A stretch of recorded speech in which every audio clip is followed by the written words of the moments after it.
আজকের দিনটা শুরু হয়েছিল মহা তাড়াহুড়োর মধ্যে। ওরে বাবা, তাড়াহুড়ো বলে তাড়াহুড়ো! আমি একেবারে স্নান টান করে স্কিন কেয়ার কিন্তু ভোলা যাবে না। প্রথমেই টোনার দিয়ে মুখ ভিজিয়ে তারপর হিমালয়ের এই সিরামটা ইউজ করি, বেশ ভালো এটা।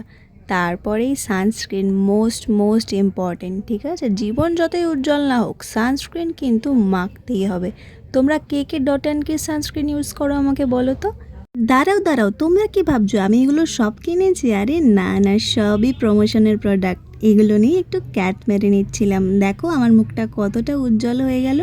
আমি কিন্তু আর ময়শ্চারাইজার কিচ্ছু মাখিনি। ও মা, তারপরে কুলেখাড়ার রসটা, এটা যতই তেতো হোক শরীরের জন্য খুব ভালো, তাই অনেক কষ্ট হওয়া সত্ত্বেও আমি এটা খেয়ে নিয়েছিলাম। তারপরে আর কোনো ক্লিপ আমি শেয়ার করতে পারিনি, কারণ আমার খুব তাড়াহুড়ো ছিল। আমি রেডি হয়ে ট্রেনে উঠে গেছিলাম। আজকে কলেজে আমি একটা ফর্ম জমা দিতে গিয়েছিলাম। মিট সঞ্জনা, আমার কলেজ ফ্রেন্ড। আমরা দুজনে মিলে ফার্স্টেই একটা প্রিন্ট আউটের দোকানে চলে গিয়েছিলাম। এবার ও ফোন করে ঝামেলা করছে, একদম সময় নাও না আমাকে। এই এই আবার ভিডিও করছিস কেন? সন্ধেবেলা রেডি শেডি হয়ে একদম বেরিয়ে গিয়েছিলাম। একটা ট্রিট নেওয়ার ছিল, তো সেটাই নিতে আমি গেছিলাম। দেখো, কেউ যদি তোমায় নিজের থেকে খাওয়াতে চায়, নিজের পকেট খসাতে চায়, তুমি কি না করতে পারো? আমি তো পারি না। ও বাবা, খাবে নাকি?